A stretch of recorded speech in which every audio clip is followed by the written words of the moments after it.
নমস্কার বন্ধুরা, পালং শাকের ঘন্ট, পালং শাকের চচ্চড়ি, ভাজা এইসব তো অনেক বানিয়ে খেয়েছেন। একবার যদি আলু দিয়ে পালং শাক এইরকম ভাবে রান্না করে খান, অন্য কোনো রেসিপি আর খেতে ভাল লাগবে না। বারবার পালং শাকের এই রেসিপিটাই রান্না করতে ইচ্ছা করবে।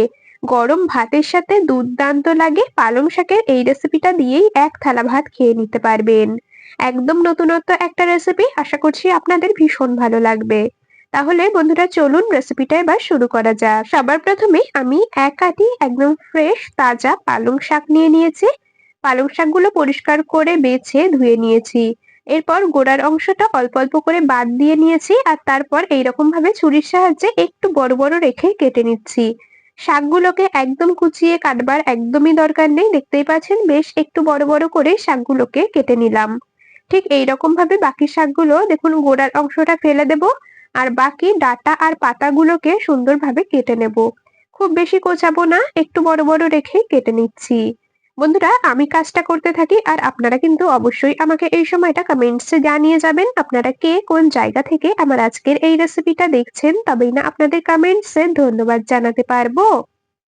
আপনাদের সাথে কথা বলতে বলতে এদিকে আমি পুরো পালং শাকগুলোকে কেটে নিয়েছি সুন্দর করে। এখন একটা পাত্রে তুলে নিচ্ছি, একটা ঝুড়ির মধ্যে আমি তুলে রাখলাম। আর বন্ধুরা এই রেসিপি বানানোর ক্ষেত্রে একটু তাজা আর টাটকা পালং শাক নেওয়ার চেষ্টা করবেন, তাহলে কিন্তু স্বাদটা ভীষণ ভালো লাগবে, খেতে ভীষণ ভালো হবে। এদিকে কেটে নেওয়া পালং শাকগুলো সাইডে সরিয়ে রাখলাম। শাকগুলোকে আগেই যেহেতু ধুয়ে নিয়েছি, কাটার পরে কিন্তু আর ধোবো না। এখানে নিয়েছি একটা মিডিয়াম সাইজের আলু। আলুটাকেও প্রথমে একবার পরিষ্কার করে ধুয়ে নিয়েছি, এরপরে একটা ছুরির সাহায্যে সুন্দর করে খোসাটা ছাড়িয়ে নিচ্ছি। বন্ধুরা আপনাদের কাছে একটা রিকোয়েস্ট, আপনারা কিন্তু ভিডিওটা স্কিপ করে দেখবেন না। স্কিপ করলে বুঝতে পারবেন না আমি কোন পদ্ধতিতে আর কি কি মশলার ব্যবহার করে রেসিপিটা তৈরি করলাম। সঠিক পদ্ধতি আর সঠিক মশলার ব্যবহারে রেসিপিটা তৈরি না করলে হয়তো রেসিপিটা খেতে অতটাও ভালো লাগবে না। এদিকে আমি আলুটার খোসা ছাড়িয়ে নিয়ে আরো একবার পরিষ্কার করে ধুয়ে নিয়েছি। এরপর দেখুন এইরকম আলু ভাজার মতো করে কেটে নিচ্ছি, মানে আলু ভাজার আলু যেই রকম ভাবে কাটি তার থেকে একটু মোটা মোটা রেখে আলুগুলোকে কেটে নিতে হবে।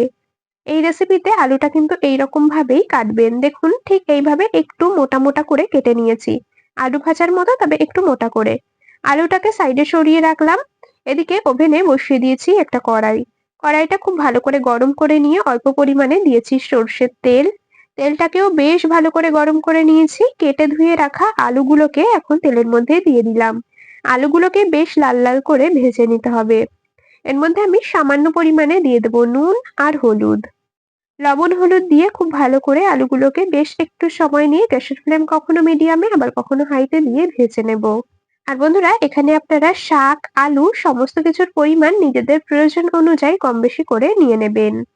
আমি এখানে ছোট আটির এক আটি পালং শাকের জন্য একটা মিডিয়াম সাইজের আলু ব্যবহার করেছি। আলুগুলো দেখুন বেশ সুন্দর করে লাল লাল করে ভেজে নিয়েছি। এখন এর মধ্যে ঝালের জন্য দিয়ে দিলাম 4টে চেরা কাঁচা লঙ্কা।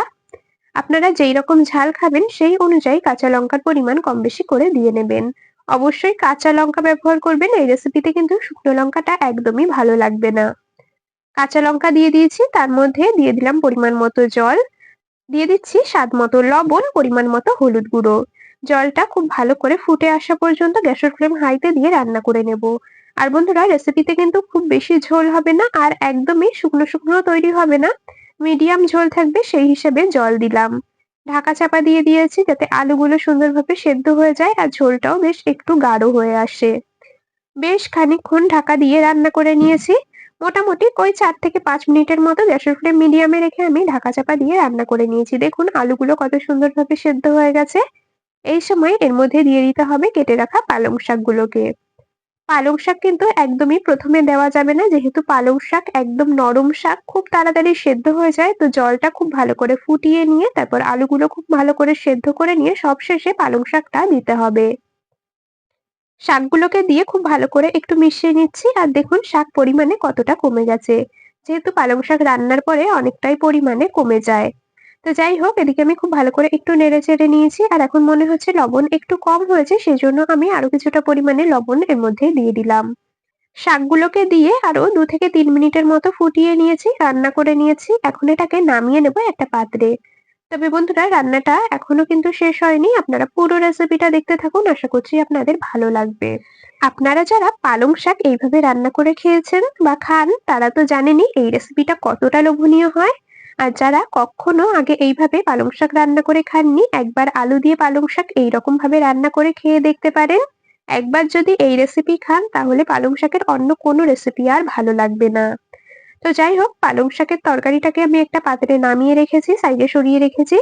এখানে দেখুন একটা মিডিয়াম সাইজের পেঁয়াজ নিয়েছি, পেঁয়াজের খোসাটা ছাড়িয়ে নিয়ে পরিষ্কার করে আগে থেকেই ধুয়ে নিয়েছি।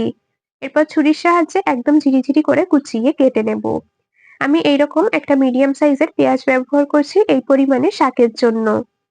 আপনারা যদি শাকের পরিমাণ বাড়িয়ে নেন সেক্ষেত্রে পেঁয়াজের পরিমাণটাও কিন্তু বাড়িয়ে নেবেন।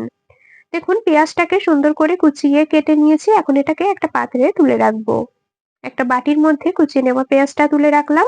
এখন আবারও চলে যাব ওভেনের কাছে।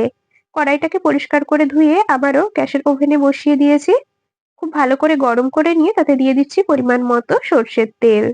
এর মধ্যে দেখুন ১ মুঠ মতো নিয়েছি ডাল বড়ি। এই ডাল বড়িগুলো আমার বাড়িতেই তৈরি করা। ডাল বড়িগুলোকে বেশ লাল লাল করে ভেজে নেব। বেশ মুচমুচে করে লাল লাল করে ভেজে নিতে হবে। এখানে বন্ধুরা আপনারা চাইলে কিন্তু চিংড়ি মাছও ব্যবহার করতে পারেন, তবে আমি আজকের এই রেসিপিটা শুধুমাত্র ডাল বড়ি দিয়েই তৈরি করছি। ডাল বড়িগুলোকে দেখুন বেশ সুন্দর লাল লাল করে ভেজে নিয়েছি, এখন এগুলোকে তুলে নেব একটা পাত্রে। ডাল বড়িগুলোকে একটা বাটির মধ্যে তুলে নিলাম। এই তেলের মধ্যেই আরো কিছুটা আমি সর্ষের তেল দিয়ে দিয়েছি। এর মধ্যে ফোড়নে দিয়ে দিচ্ছি 1/2 চা চামচ গোটা কালো জিরে। কালো জিরে ফোড়নে দিয়ে দিয়েছি। কালো জিরেটাকে খুব ভালো করে একটু ভেজে নিয়ে তার মধ্যে দিয়ে দিলাম কুচিয়ে রাখা পেঁয়াজ।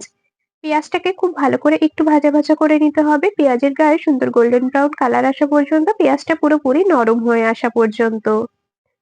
ফোড়নের মধ্যে পেঁয়াজ দিয়ে দেখুন পেঁয়াজটা ভীষণ সুন্দর করে ভেজে নিয়েছি। এখন এর মধ্যে ভেজে রাখা ডাল বড়িগুলোকে দিয়ে দিলাম। ফোড়নের মধ্যে ডাল বড়িগুলোকে দিয়ে হালকা করে একটু নেড়েচেড়ে নিয়েছি। আর এখন এর মধ্যে নামিয়ে রাখা তরকারিটাকে দিয়ে দিতে হবে। তরকারিটা ফোড়নের মধ্যে দিয়ে আবারও কিন্তু খুব সুন্দরভাবে একটু নেড়েচেড়ে মিশিয়ে নিচ্ছি। রান্নাটা বন্ধুরা আমাদের কিন্তু প্রায় হয়ে এসেছে। এখন এর মধ্যে আমি কিছুটা পরিমাণে দিয়ে দিচ্ছি কুচিয়ে রাখা ধনেপাতা। বেশ কিছুটা পরিমাণে ধনেপাতা কুচি দিয়ে দিলাম আর সমস্ত কিছু টেস্ট ব্যালেন্সের জন্য একদম সামান্য কয়েক দানার মতো দিয়ে দিচ্ছি চিনি। খুব বেশি চিনি দেওয়ার কিন্তু একদমই দরকার নেই, দেখতেই পেলেন আমি একদম সামান্য পরিমাণে কয়েক দানার মতো চিনি দিয়েছি। খুব ভালো করে আবারও নেড়েচেড়ে মিশিয়ে নিলাম। আরো ২ মিনিটের মতো আমি একটু ঢাকা দিয়ে রান্না করে নেব যাতে করে বড়িগুলো সুন্দরভাবে সেদ্ধ হয়ে যায়। ২ মিনিট মতো আমি ঢাকা দিয়ে রান্না করে নিয়েছি আর এখন কিন্তু বড়িগুলো খুব সুন্দরভাবে সেদ্ধ হয়ে গেছে। আমি যে বড়ি রান্নায় ব্যবহার করলাম এই বড়ি সেদ্ধ হতে একদমই বেশি সময় লাগে না, সেজন্য রান্নার শেষে দিয়েছি। যদি আপনাদের বড়ি সেদ্ধ হতে একটু সময় লাগে তাহলে কিন্তু প্রথমের দিকে বড়িটা রান্নায় দিয়ে দেবেন। রান্না একদমই কমপ্লিট হয়ে গেছে, গ্যাস অফ করে দিয়েছি আর এখন তরকারিটা একটা পাত্রে নামিয়ে নিলাম। বন্ধুরা পালং শাকের এই রেসিপি গরম ভাতের সাথে খেতে দুর্দান্ত লাগে। আলু দিয়ে পালং শাকের এই রেসিপি যদি একবার বাড়িতে বানিয়ে খান বারবার বানাবেন কথা দিলাম। আর বন্ধুরা রেসিপিটা আপনাদের কেমন লাগলো অবশ্যই কিন্তু কমেন্টসে জানিয়ে যাবেন। যদি ভালো লেগে থাকে তবে ভিডিওটিতে একটি লাইক আর বন্ধুদের মধ্যে অনেক অনেক শেয়ার করে দেওয়ার অনুরোধ রইল। আর আপনাদের কাছে আরো একটা রিকোয়েস্ট, আপনারা যদি ভিডিওটা ইউটিউব চ্যানেল থেকে দেখে থাকেন অবশ্যই সাবস্ক্রাইব করে রাখবেন। যদি ফেসবুক পেজ থেকে দেখে থাকেন পেজটিকে ফলো করে রাখবেন এইরকম দারুণ দারুণ রেসিপির আপডেট সবার আগে পাওয়ার জন্য। তাহলে বন্ধুরা আজ এখানেই শেষ করছি, আবার দেখা হবে পরবর্তী কোনো রেসিপির সাথে। ততক্ষণ সকলে ভালো থাকবেন, সুস্থ থাকবেন।